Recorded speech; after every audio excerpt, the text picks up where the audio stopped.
o deputado do PSD do Rio de Janeiro, Pedro Paulo, que é o responsável aí pelo grupo de trabalho que vai falar de reforma administrativa, mas também que estuda, recebeu essa incumbência, né, do presidente da Câmara, Hugo Motta, de se debruçar sobre outras medidas estruturais, medidas de médio e longo prazo que podem melhorar as contas públicas. Deputado, muito bem-vindo. Bom dia para o senhor, primeiramente. Eu quero lhe perguntar se o senhor conversou com o Hugo Motta, se soube alguma coisa sobre a reunião de ontem, que envolveu o Fernando Haddad, foi com isso que eu abri aqui o nosso programa, Fernando Haddad, Motta, Alcolumbre e outros líderes do governo. Há uma possibilidade de entendimento, de acordo como alternativa ao aumento do IOF? Bom dia, Amanda. Você está me ouvindo bem? Sim, te ouço bem. Que bom. Prazer estar falando para você, falando para o UOL. Conversei sim com o presidente Hugo Motta ontem pela manhã, logo após essa reunião com o ministro Haddad, a equipe econômica. O presidente Hugo Motta manifestou a satisfação da reunião com a possibilidade, com a informação de que o ministro Haddad e a equipe econômica apresentariam, talvez hoje ou amanhã, as chamadas medidas, de um lado, medidas substitutivas ao IOF, né, e que são medidas de curtíssimo prazo para que se possa resolver a insuficiência orçamentária desse ano, né, haja vista a necessidade de contingenciamento que o governo federal fez de mais de 31 bilhões de reais para poder pagar as despesas correntes obrigatórias. Esse bloqueio foi feito semana passada, então o IOF surgiu como uma majoração da alíquota para que pudesse, esse ano, arrecadar cerca de 20 bilhões de reais e cobrir uma parte desse volume de recursos que foi bloqueado ou contingenciado. E, de outro lado, o que tem cobrado o presidente da Câmara, Hugo Motta, o presidente do Senado, do Congresso, Davi Alcolumbre, são medidas estruturantes, né? Porque o que a gente tem visto, Amanda, ao longo desses últimos 2 anos e meio, é que as medidas fiscais que foram propostas e implementadas pelo governo federal, elas não foram suficientes para que o orçamento da União buscasse o equilíbrio e, obviamente, um superávit para que a gente pudesse estabilizar a dívida, para que nós pudéssemos reduzir a taxa de juros, para que nós pudéssemos aumentar o volume de investimentos públicos, para que se amplie o leque de projetos sociais, para que o país possa, a partir do investimento público, do orçamento público, corrigir desigualdades. Então, o que a gente tem visto é a ausência de medidas, que sejam aquelas, e são aquelas medidas, Amanda, que, sabe, aquelas difíceis de tomar, quando a gente, por exemplo, está em casa, né, olhando ali o nosso orçamento, uma família, e que a situação tá difícil, né, e a gente precisa tomar medidas duras, né? Então, deputado... Aquelas medidas que a gente não quer tomar. Então, eu acredito que, para se fazer essa correção, nós não podemos mais adiar as medidas que têm que ser tomadas, aquelas que vão fazer a diferença e que vão corrigir os desequilíbrios do orçamento público federal. Tá bom, deputado. Então, vamos em que medidas que o Congresso está disposto a mexer? E a gente precisa ser bastante sucinto, só tem mais 5 minutos de programa, infelizmente, mas isenções fiscais, de reforma administrativa, que ontem até o Fernando Haddad disse que isso pode acabar elevando o custo num primeiro momento, principalmente com as forças de segurança. Então, no que o Congresso está disposto a mexer? Porque isenção fiscal é um vespeiro. Quando o ministro Haddad fala aí que já tem os super salários, esse projeto já está na Câmara, já enviou desde dezembro do ano passado. Tem outros aspectos da reforma administrativa, a previdência para os militares, isso também já está no Congresso. Quer dizer, por que vocês ainda não se debruçaram sobre esses itens em particular e o que o senhor acha que pode efetivamente ser mexido ainda esse ano? Bom, tem várias perguntas que foram feitas. A primeira delas sobre o comentário do ministro Haddad que a reforma administrativa aumentaria a folha aumentaria a despesa num primeiro momento. Sim. Depende de que reforma administrativa nós estamos falando, por exemplo. Se for a reforma administrativa que foi proposta pelo Ministério da Gestão, sim, vai aumentar a folha, não só num primeiro momento, mas vai aumentar a folha estruturalmente para frente.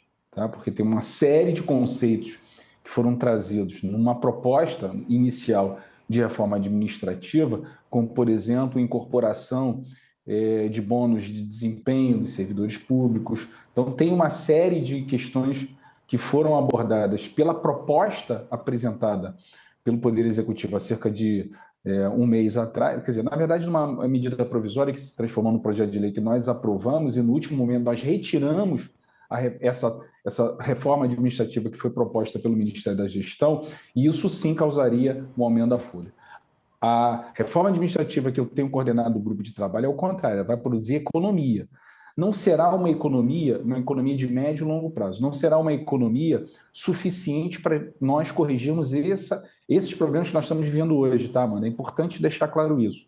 Isso estaria num outro pacote de medidas fiscais e que o presidente Hugo Mota pediu até que eu apresentasse a ele um pouco dessas medidas, como, por exemplo, as chamadas desvinculações do orçamento que estão implodindo o orçamento por dentro. As desvinculações do salário mínimo aos benefícios previdenciários, as desvinculações da despesa de saúde e educação o crescimento da receita. Não quer dizer que essas despesas estariam sem vinculações, não. Elas podem estar vinculadas, por exemplo, à regra geral do arcabouço fiscal, o que permitiria crescimento acima da inflação, mas um crescimento baseado na disponibilidade orçamentária e não num crescimento aleatório e que ultimamente tem sido maior do que o crescimento do arcabouço fiscal, e isso tem capturado toda a disponibilidade orçamentária do governo federal. Então, assim, é importante a gente separar essas discussões para não gerar confusão e gerar falsas expectativas. A reforma administrativa, o objetivo dela é entregar mais à população. O cidadão paga muito imposto, um imposto quase que de países nórdicos, e tem um serviço de terceiro mundo. Então, o que a gente precisa é melhorar a eficiência do Estado, radicalizar indicadores de desempenho, criar bônus que não sejam bônus. Mas aí a economia com a reforma administrativa não seria tão grande, é isso que o senhor está dizendo? Tem uma estimativa?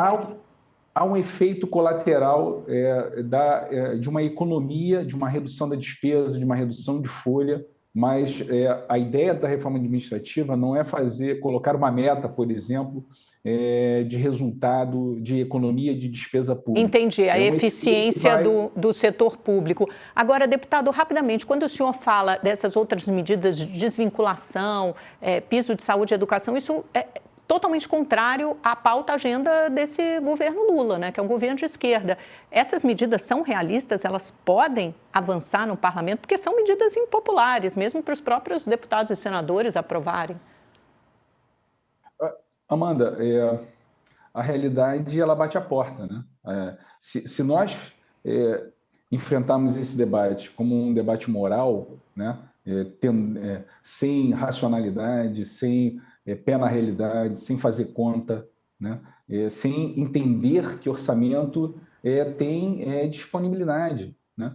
Assim, eu gosto muito de trazer para a realidade da economia familiar, para você pensar na sua casa, né? Se você está gastando mais do que você recebe, por exemplo, de renda, né, de salários, você tem que fazer ajustes.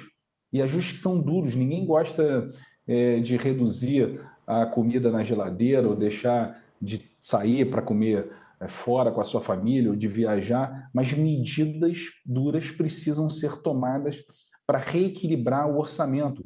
Isso tem que ser uma pauta que seja uma pauta suprapartidária, não é uma pauta presa à ideologia, é sobre disponibilidade do orçamento. Deputado, nós estamos caminhando para um default, que a gente chama, um shutdown, né? Que o próprio ministro falou.